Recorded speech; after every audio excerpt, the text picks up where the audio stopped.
What is happening right now in Minneapolis isn't just a protest.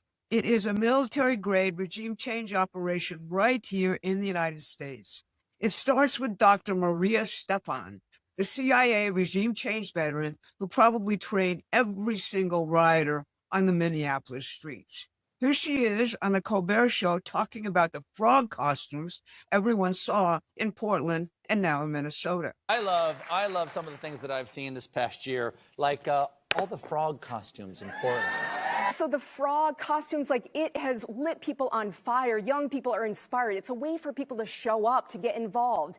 And also, people don't look like a threat when they're an inflatable frog costume. Yeah.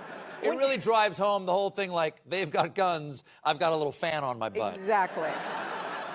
Yeah. While the media claims these are organic revolts against President Trump, the evidence in this video will prove otherwise. We are witnessing a textbook color revolution directed by the exact same regime change veterans the CIA used overseas, like Dr. Maria Stephan. And in this video, I'm going to show you the names, the files, and exactly who is pulling the strings. Winning this battle requires seeing the full map. We need to look past the foot soldiers on the street and identify the captains and lieutenants, the people trained in regime change operations under Barack Obama and Joe Biden. And we need to open the files of the National Endowment for Democracy, USAID, and the U.S. Institute for Peace if we're going to solve this. I'm Barbara Boyd. I've followed the NED and its offshoots ever since Ronald Reagan first called for a, quote, global infrastructure of democracy in his 1982 speech to the British Parliament, a speech that laid the groundwork for the very apparatus now turned inward against us. Today, I'll break down Mike Benz's new report on how these tactics are driving the chaos in Minneapolis as part of a seditious conspiracy to overthrow President Trump. Then I'm going to expose the NED's role in color revolutions. Then finally, I'm going to tell you how we defeat it. But before we dig in, please like and share this video. It's the only way to break through the algorithm. In her Monday update on this channel, Susan Kokinda pointed to USAID veteran and Minneapolis Emergency Service Director Rachel Sayer as representative of the former U.S. and British-sponsored color revolutionists deployed now against President Trump. As a reminder, here is Sayer's admitted background and seditious rhetoric from last Saturday. My background is in international humanitarian response in conflict zones in Yemen, Haiti, Syria, Iraq, and Ukraine. What I've seen here is what I've seen there. A powerful entity violently and intentionally terrorizing people. And yesterday, investigative reporter James O'Keefe released a shocking video showing the deep levels of funding and training of the street rioters in Minneapolis. O'Keefe says that the people on the streets are from a highly trained network of NGOs and unions like the SEIU and Road to New York, who receive direct and indirect U.S. government funding. Most importantly, he says, they are willing to kill and die for their cause. Yeah, it's pretty terrifying, and the reason why is because there's no one there to help. Like, there's no police. The police have stood down. I mean, you tell them they're press, and we have more footage, they'll kill you. They don't care. Anybody who's not them is their enemy. If you are a journalist, you're a Fed. And I was trying to reason with them, Megan. I was trying to talk to them rationally. Like, I'm not here. I'm not taking a position for or against ICE. I'm here I'm a reporter. They said they'll kill me. So that was kind of perhaps a glimpse into the future, I suppose. O'Keefe is frightened because he does not see that same will and attitude in the Washington Republicans who must fight now for President Trump and for our republic. Yesterday, also, Mike Benz came out with another one of his deep dives into the players in this continuing insurrection. It throws a deeper light on what James O'Keefe is talking about. Benz starts his deep dive with the January 22nd inflammatory appearance of Dr. Maria Stephan on Stephen Colbert's late-night show. She was hyping the tactics being used by the Minneapolis Color Revolution rioters. It is more than probable that Stephan has played a master role in the training of the Minneapolis street rioters. Here's Mike Benz discussing Stephan. The U.S. Institute of Peace instructed its sponsored riot mobs to block roads, occupy government buildings, and deliberately seek to get arrested. This is Maria Stefan. Third category of nonviolent tactics is nonviolent intervention. These include such actions as sit-ins, blocking roads, overloading facilities, establishing parallel or alternative institutions. And we saw establishing parallel, or that means creating CHAZ or MAZ in Minnesota. We saw in her training guides what she means by establishing like the parallel institutions. She means like establish parallel zones of control. It's literally the U.S. Institute of Peace, which is CIA, riot planning network. NED, USIP, CIA, they all use the same best practices guide because this is how they organized the Arab Spring. This is how they organized the 2014 Euro Maidan. This is how they organized the 1999 Outport. They have a system for this. And these people teach this system. Blocking roads, overloading, creating barricades, creating an autonomous zone where no law enforcement is allowed. Occupying buildings. And acts of civil disobedience, and even deliberately seeking imprisonment. Civil disobedience means disobeying the law, breaking the law.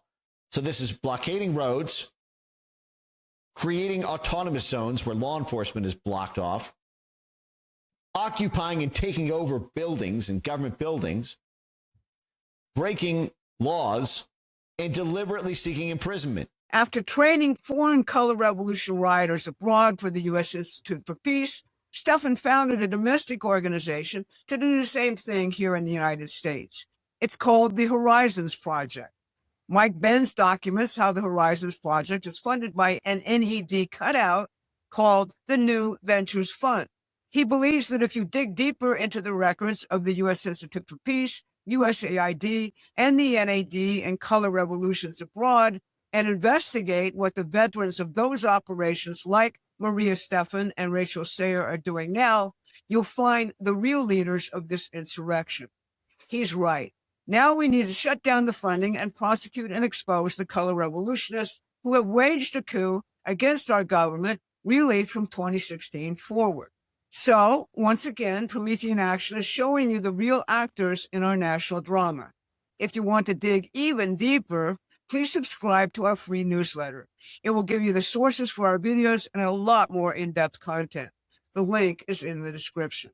Now, about the National Endowment for Democracy. The 1970s Church Committee investigations exposed and crippled the CIA's regime change operations. So they needed a new vehicle, one with plausible deniability. Enter the National Endowment for Democracy. The NED campaigns under the flag of, quote, promoting democracy.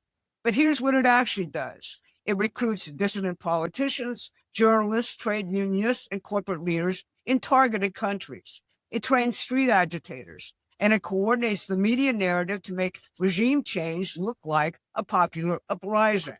The structure is designed for maximum reach. You've got the National Democratic Institute and the International Republican Institute. That's your political parties.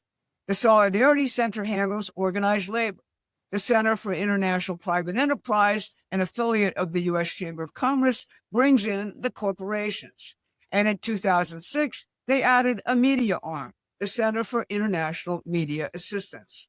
Did you catch that? Congressmen and senators sit on the NED's board. They went from overseeing intelligence operations to participating in regime change. Working alongside USAID and the U.S. Institute for Peace, the NED ran color revolutions across the globe.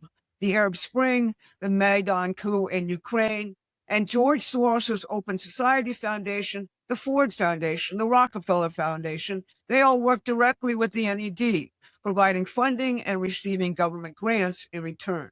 And then came 2016. With President Trump's election, this entire apparatus was deployed here against the American people. Censorship, controlled media narratives, total social media manipulation.